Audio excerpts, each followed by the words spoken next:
వరంగల్ నగరంలోని బైక్స్ కార్ల సర్వీస్ సెంటర్లన్నీ కూడా చాలా క్రౌడ్ తోటి బిజీగా మారిపోయాయి. మొన్నటి వరదల నేపథ్యంలో భారీ నష్టాన్ని చవిచూసింది వరంగల్. దాదాపు 6,700 పైగా ఇళ్లలో ఈ నష్టం జరిగినట్లుగా అధికారులు ప్రాథమిక నిర్ధారణ చేశారు. దానికంటే ఎక్కువగా బైకులు కార్లు నీళ్లలో తడిసిపోయి పాడైపోయాయి. ప్రస్తుతం బైకులు కార్లు రిపేర్ చేసుకునే పనిలో బిజీగా మారారు. దీంతో వరంగల్ నగరంలో ఉన్నటువంటి కారు అదేవిధంగా బైక్ సర్వీస్ సెంటర్లన్నీ ఏ విధంగా బిజీగా మారాయో తెలుసుకుందాం.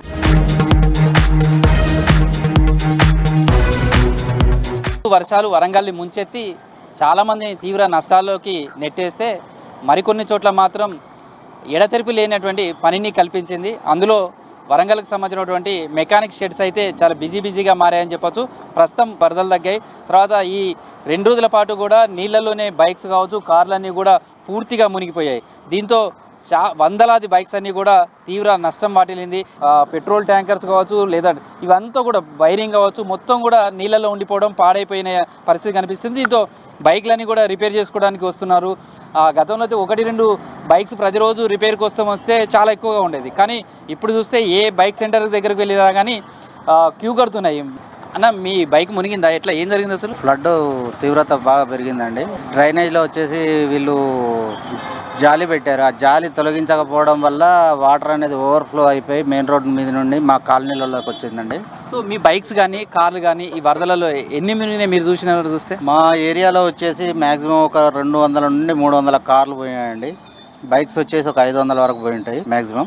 అన్నీ వచ్చేసి టోటల్ కొలాప్స్ అయిపోయినాయి కార్లు అయితే. బైకులు మాత్రం యావరేజ్ ఇప్పుడు మినిమం కాస్ట్తో బైక్స్ అవుతున్నాయి, కానీ కార్లు చేయించుకోవాలంటే మాత్రం అది ఆర్థిక భారం అన్నమాట. ఇప్పుడు మీ బైక్ ఏంటి సిచ్యువేషన్? బైక్ పరిస్థితి వచ్చేసి ఇది మా బైక్ అండి. టోటల్ కంప్లీట్ డ్యామేజ్ అయిపోయింది. టోటల్ ఫ్లడ్ వల్ల వాటర్లో మునిగిపోయిందండి బైక్ మొత్తం. టోటల్ 6 ఫీట్ హైట్ వచ్చింది మెయిన్ రోడ్ మీద. గల్లీలో మన కాలనీ వాసులందరికీ 6 ఫీట్ వచ్చింది. ఇళ్లలోకి వచ్చేసి 3 ఫీట్స్ వచ్చింది వాటర్ హైట్. బైక్ మొత్తం తడిచిపోయిందండి. కార్ కూడా టోటల్ గా మునిగిపోయిందండి. టోటల్ కార్ 6 ఫీట్స్ ఉంటుంది హైట్. ఇప్పుడు ఈ బైక్ రిపేర్ చేసుకోవడానికి మీకు ఎంత ఖర్చు? మామూలుగా ఒక్కొక్కరి మీద ఎంత భారం పడుతుంది? ఇప్పుడు బైక్ వచ్చేసేమో ఒక వ్యక్తి మీద 2,000 నుంచి 5,000 మధ్య ఆర్థిక భారం అండి సామాన్య వ్యక్తికి. ఇప్పుడు అదే కార్లు ఉన్న వ్యక్తులకైతే ఒక 2 లక్షల వరకు అయితే ఆర్థిక నష్టం జరిగినట్టేనండి. ఇది ఏదైనా సరే తడిచిన తర్వాత బైక్ సంబంధించి పూర్తిగా విప్పాల్సి ఉంటుంది. మామూలుగా సర్వీస్ ఇచ్చినప్పుడు రెగ్యులర్ గా ఒక తీరుగా ఉంటుంది. ప్రస్తుతం అన్న ఇప్పుడు బైక్ సంబంధించి మొత్తం కూడా తడిచినాయి కదా మీద ఇక్కడ వస్తున్నాయి మీ దగ్గరికి. అసలు తడిచిన తర్వాత ఏమేమి రిపేర్లు ఉంటాయి దానికి? ఇప్పుడు యాక్టివా, ప్లేజర్, మోపర్స్ అయితే ఓ రకం. బైక్లు అయితేనేమో ఏం కాదు. ట్యాంకులు ఇట్లా దర్శనంటే మాత్రం బండి టోటల్గా దరిస్తే మాత్రం ట్యాంక్ క్లీన్ చేయడం, ప్లగ్ కొత్తగా వేసుకోవడం, ఎయిర్ ఫిల్టర్లు మార్చడం, ఇంజన్ ఆయిల్ చూడడం, ఇంజన్ ఆయిల్ మొత్తం ఇంజన్లో పెట్రోల్ పోసి క్లీన్ చేయడం, ఇవన్నీ జరుగుతాయండి. సో జనరల్ ఇప్పుడు ఈ బైక్ మీరు రిపేర్ చేస్తుంది, ఇది మొత్తం ఏం చేస్తున్నారు? లోపల సామాన్ అంతా కూడా జంగు పట్టదా? అదంతా పడుతుందండి. చాలా రోజులు వాటర్ ఉంటే మాత్రం పట్టేస్తూ ఉంటుంది. లోపల బేరింగ్స్ కానీ స్ట్రక్ అవుతుంటాయి. కాబట్టి వెంటనే తీసేయడం, ఆయిల్ తీసేయడం. ఒక్కొక్క బండిలో కనీసం ఇంజన్ ఆయిల్తో పాటు వాటర్ కూడా ఒక 5 లీటర్ల నీళ్లు రావడం జరుగుతుంది టోటల్గా. సో ఇప్పుడు వాటర్ వచ్చింది ఒకటి, చాలా చోట్ల బురదతోటి కూడా బైక్స్ కూడా మునిగిపోయినాయి. ఈ బురద కూడా చాలా వరకు బైక్లలో చేరింది. వాటితో ఏమైనా నష్టం ఉంటుందా? వాటితో నష్టం అంటే బ్యాటరీ అన్నీ కొంచెం డెడ్ అయిపోతుంటాయి. టర్మినల్స్, బ్యాటరీకి ఉండే టర్మినల్స్ అవన్నీ జామ్ అయిపోతుంటాయి. వాటి జామ్ అయిపోయి కొత్త టర్మినల్స్ వేసుకోవడం జరుగుతుంది. బ్యాటరీలకు కొత్త మళ్ళీ రీఛార్జ్ చేస్తే కొన్ని పని చేస్తాయి, కొన్ని పని చేయవు. మ్యాక్సిమం కొన్ని టోటల్గా పని చేస్తాయి, కొన్ని మొత్తానికే పని చేయకుండా ఉంటాయి. జనరల్గా మామూలు రోజులలో చేసే సర్వీస్కును ఇప్పుడు దీనికి చేసే సర్వీస్ ఎట్లా ఉంటుంది? చాలా తేడా ఉంటుందండి. నార్మల్ సర్వీస్ ఏమున్నదండి, 1 అవర్లో అయిపోతుంది. 1.5 అవర్లో జనరల్ సర్వీసింగ్ చేసి ఇచ్చేస్తాం. దీన్ని అయితే వెహికల్స్కి ఒక 4 అవర్స్ పడుతుందండి ఒక్కొక్కటి. ఇప్పుడు ఇది మొత్తం ఇచ్చేయడం వల్ల ఒక 4 అవర్స్ పడుతుంది ఇంచుమించుగా. బైక్లు అయితే తొందరగా అయిపోతాయి. సో మళ్ళీ సాధారణ స్థితికి వస్తుందా? మళ్ళీ రిపేర్లు వస్తూనే ఉంటుందా? కొత్తదాని ఉన్నప్పుడు రిపేర్లు ఉంటాయండి. సాధారణ స్థితికి రావడానికి టైం పడుతుంది. ఇది కొంచెం రిపేర్లు అయితే ఉంటాయి. బ్రేక్స్ కూడా ఇప్పుడు పడవు. ఈ వర్షంలో తడి బ్రేక్ ప్యాడ్స్ కూడా ఉబ్బుతాయి. దానివల్ల బ్రేక్స్ కూడా కరెక్ట్ పడవు. కస్టమర్లు ఏమనుకుంటారంటే బ్రేక్స్ ప్యాడ్స్ పడతాయి, కొత్త బ్రేక్స్ వేసుకున్నా కూడా ఇప్పుడు ఇబ్బంది ఇప్పుడున్న పరిస్థితుల్లో. సో బైక్లు చూడొచ్చు ఎంతమంది మెకానిక్లు ఉంటే అంత. అన్న రెగ్యులర్గా వర్క్ ఎట్లుంటుంది? ఈ తడిచిన తర్వాత బైక్లతోటి మీ వర్క్ ఎట్లా ఉంది? రెగ్యులర్గా అంటే ఒక్కరు చేసుకునేంత వర్క్ వచ్చేది. మామూలుగా 3-4 బండ్లు వచ్చేది ఇప్పటికి డైలీ. కానీ ఈ తడచడం వల్ల ఇప్పుడు అసలుకి మాకు రికమ్ లేకుండా ఉంటుంది. నైట్ 11 గంటలకు కూడా కాల్ చేసి అన్న మాది ఫస్ట్ అనుకుంటూ మార్నింగ్ లేపడం అంతా వాళ్ళే చేస్తున్నారు.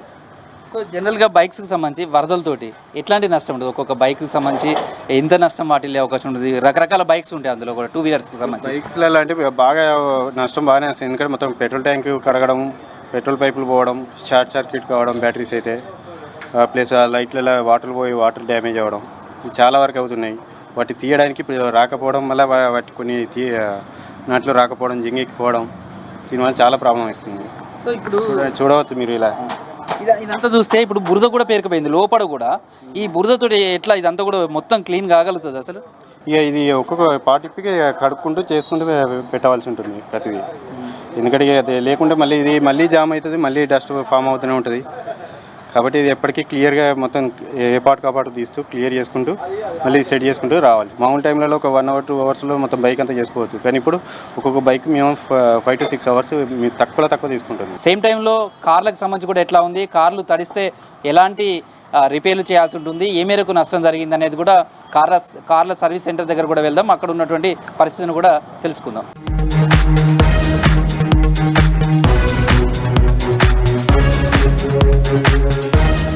మనం వరంగల్లోని ఒక కార్ గ్యారేజ్లోకి వచ్చాం. ఇక్కడ కార్లకు సంబంధించి కూడా చూడొచ్చు, ఎటు చూసినా కార్లే కనిపిస్తున్నాయి. జనరల్గా అయితే ఈ సర్వీస్ సెంటర్లో 1-2 కార్లు లేదా రోజు 4 కార్లు అంతకంటే ఎక్కువ రావడం చాలా కష్టం. కానీ ఇప్పుడు చూస్తే ఎటు చూసినా కార్లే కనిపిస్తున్నాయి. మొత్తం కూడా కార్లన్నీ కూడా ఈ విధంగా బురదతోటి నిండిపోయాయి. మొత్తం 2 రోజుల పాటు పూర్తిగా నీళ్ళల్లో తేలాడాయి. దీంతో కార్లకు సంబంధించినటువంటి రిపేర్లతో అయితే ఏ గ్యారేజ్కి వెళ్ళినా ఇదే విధంగా కార్లన్నీ క్యూ కట్టినట్టుగానే కనిపిస్తున్నాయి. ఇందులో వైరింగ్ పోయింది, బ్యాటరీలు పోతాయి, సీట్లకు సంబంధించి ఏది చూసినా బురదలోనే కూరుకుపోయినటువంటి కార్లు. వీటన్నిటిని కూడా అతి కష్టం మీద ఈ రిపేర్ సెంటర్లకు తీసుకొచ్చారు. ఎంత వరదతోటి ముంచెత్తింది అనేది మనం చెప్పుకోవడానికి ఉంటుంది. కార్ పూర్తిగా కూడా మునిగిపోయింది. మొత్తం దాంట్లో బురద పేరుకుపోయినటువంటిది కనిపిస్తుంది. సీట్లు కావచ్చు లేదా లోపల ఉన్నటువంటి వస్తువులు కావచ్చు పూర్తిగా మునిగిపోయి ఉండడం, ఆ తర్వాత బురదతోటి పేరుకుపోయి కూడా కార్లన్నీ కూడా ఉండిపోయాయి. ఏంటి మీ కారు చూస్తే మొత్తం కారు లోపల కూడా ఇంత బురద ఉన్నది, టైర్ల దగ్గర ఉన్నది, ఇంజన్ దగ్గర మొత్తం ఇంతకన్నా బురద ఎందుకు వచ్చింది? పార్కింగ్లో ఉన్న తర్వాత మార్నింగ్ వర్షం టైంకి మొత్తం ముంపుకు గురైంది. దానివల్ల మాకు అపార నష్టం జరిగింది. ఈ లోపల కూడా కారు లోపల మొత్తం బురద, సెన్సార్స్ ఇవన్నీ మేము ఇది వెహికల్ స్టార్ట్ చేస్తే మళ్ళీ వెహికల్ ఏదైనా ప్రాబ్లం అవుతుందని టోయింగ్ ద్వారా తీసుకొచ్చాము. వర్క్షాప్కి తీసుకురావడం వల్ల వాళ్ళ ఎస్టిమేషన్ 3 నుంచి 4 లక్షల వరకు చెప్తున్నారు. ఇన్సూరెన్స్ ద్వారా మేము దాన్ని క్లెయిమ్ చేసుకుందామని చూస్తున్నాం. మీ కార్ రిపేర్ కావాలంటే ఎంత టైం పడుతుంది అని చెప్తున్నారు? మినిమం ఒక 15 days వరకు పట్టచ్చు. వీటికి కావాల్సిన విడి భాగాలు, స్పేర్స్ అవన్నీ ఆర్డర్ పెట్టి తెప్పియాలని చెప్తున్నారు. దానివల్ల కూడా ఎస్టిమేషన్ కూడా మాకు ఐడి వాల్యూ ప్రకారం, వెహికల్ ఇన్సూరెన్స్ ప్రకారం 3.5 నుంచి 4 lakhs వరకు ఖర్చు అవుతుందని చెప్తున్నారు. ప్లస్ మా ఏరియాలో ఉన్న వెహికల్స్ అన్నీ కూడా మునిగిపోవడం జరిగింది. ఒక్క మీ సమ్మయ్య నగర్లోనే లేదా అమరావతి నగర్ ఆ ప్రాంతాలలో ఎన్ని కార్లు మీకు కనిపించే ఇట్లా వరదలతోటి మునిగిపోయి? సుమారు 15 నుంచి 20 వెహికల్స్ వరకు మునిగిపోయాయి. సెల్లార్లో కూడా వాటర్ రావడం జరిగింది. బయట రోడ్డు మీద ఉన్న వాహనాలు కూడా అన్ని మునిగిపోవడం జరిగింది. అసలు వరదలు చూసిన తర్వాత కార్లు ఎట్లా కాదు? ఇప్పుడు ప్రతి ఒక్కరికి నిత్యావసర వస్తువు లెక్కనే కారు కూడా ఇంపార్టెంట్ కాబట్టి మాకు చాలా బాధాకరమైనటువంటి విషయం. దీని మీద కూడా ప్రభుత్వం కూడా ఆ ఏరియాలో ఉన్నటువంటి నాలాలు అవన్నీ ఎప్పటికప్పుడు క్లీన్ చేసుకొని మెయింటైన్ చేస్తే బాగుంటుంది. కారు అవసరం ఏ మేరకు మారిపోయింది అనుకున్నారు? బైక్స్ కావచ్చు, కార్లు కావచ్చు, ఈ ఒక్కసారి స్ట్రక్ అయితే ఎంత ఇబ్బందులు ఉంటాయి? సాధారణంగా కార్ అనేది ఇప్పుడు ప్రతి ఒక్కరికి ఒక రోజులో ఖచ్చితంగా ఎటైనా బయటకు వెళ్ళాలన్నా, ఆఫీస్కి వెళ్ళాలన్నా, ఫ్యామిలీ మెంబర్స్ ఎటైనా వెళ్ళాలన్నా కూడా కంపల్సరీ కార్ అనేది నిత్యావసర వస్తువు లెక్క తయారైంది కాబట్టి. ప్లస్ అదేవిధంగా వెహికల్ మేము మార్నింగ్ ఇప్పుడు రిలీజ్ చూసుకునేసరికి ఈ విధంగా ముంపు గురవడము, తర్వాత రకరకాల వెహికల్స్ అన్ని సెన్సార్ వెహికల్స్ కాబట్టి ఇప్పుడు వచ్చేటి. దీని గురించి కూడా మేము ఏంటంటే క్లైమ్ మరి ఎంతవరకు ఇస్తారనేది కూడా మేము కంపెనీ వాళ్ళతో మాట్లాడి చూస్తాం. ఒక్కొక్క కార్ రిపేర్ చేయడానికి ఎంత టైం పడుతుంది? తర్వాత ఈ కార్లకు సంబంధించి వర్షాలలో వరదల్లో నడిస్తే ఎలాంటి నష్టం ఉంటుంది మనం తెలుసుకున్నాం. కార్లు రిపేర్ చేస్తున్నారు కదా, ఈ మొన్నటి వర్షం వరదల ఎఫెక్ట్ ఏమైనా కనిపించిందా మీ దగ్గర? నా దగ్గరికి ఒక 25 to 30 వెహికల్స్ వచ్చినాయి. చిన్నవి ఇప్పటి వరకు పంపించినాము. ఇట్లాంటి మేజర్ ఉంటే ఇప్పుడు gear box, brakes, self motor, ECM, BCM, electronic అంటే ఒక వెహికల్లో ఒక 20-30 ఉంటాయి. అవన్నీ పోయినాయి దాదాపు.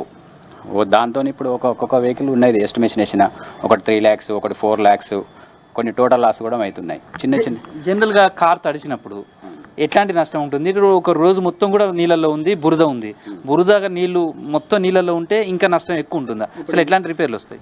ఇప్పుడు ఇది బి లెవెల్ ఉంది, కొన్ని సి లెవెల్ ఉంటాయి, కొన్ని ఏ లెవెల్ ఉంటాయి. ఏ లెవెల్ అంటే ఫుల్ బాడీ, బి లెవెల్ అంటే ఈ టైప్కి వస్తుందండి, సి లెవెల్ అంటే ఇది సీ లెవెల్ అంటే కొద్దిగా డ్యామేజ్ తక్కువ ఉంటుంది. సీ లెవెల్ అంటే ఈ మునిగిందనుకో, ఇప్పుడు ఇది సీ లెవెల్ అంటే క్లచ్ పోతుంది, hand brake cable, break liners, break cables, self motor, dynamo, చిన్న చిన్న పార్ట్స్ పోతాయి. దీనికి కొద్దిగా తక్కువైపోతుంది. అన్నిటికీ ఇన్సూరెన్స్ వస్తుంది. ఇన్సూరెన్స్ కట్టినామనుకో వీటన్నిటికీ ఇన్సూరెన్స్ వస్తుంది. కాకపోతే పాలసీ ప్రకారం వస్తుంది మనకు, ఏదైనా కస్టమర్ పాలసీ కట్టిన దాన్ని బట్టి వస్తుంది. అంటే ఇంకా ఎక్స్ట్రా పడుతుందా? పడుతుంది. ఇది నార్మల్ పాలసీ.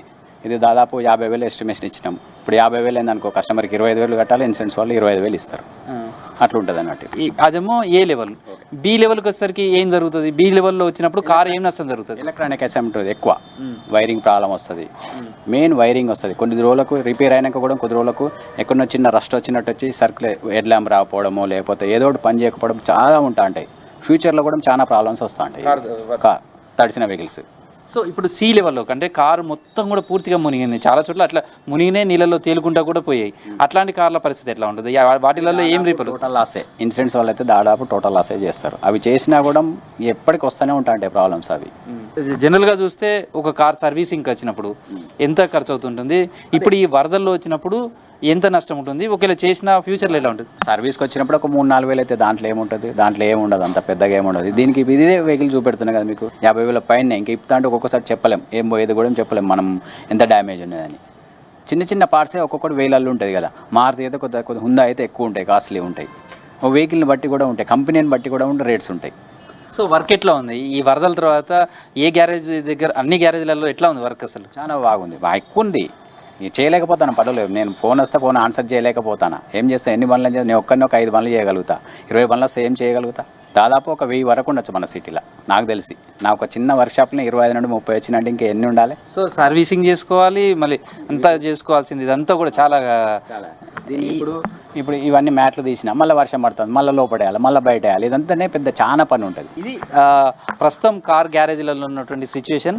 వరదలతోటైతే ఇటు కార్లు, బైక్స్కి సంబంధించిన ఓనర్లకైతే ఒక్కొక్కరికి కార్ల వెహికల్స్ అయితే 3-4 వేల వరకు నష్టాన్ని చవిచూస్తాయి. కార్లకు సంబంధించి కనీసం తక్కువలో తక్కువ 50,000 నుంచి 2-3 లక్షల వరకు కూడా నష్టం చవిచూడాల్సిన పరిస్థితి ఈ వరదలతో కనిపిస్తుంది. వీడియో జర్నలిస్ట్ దశరథ్తో కృష్ణమోహన్, V6 న్యూస్, వరంగల్.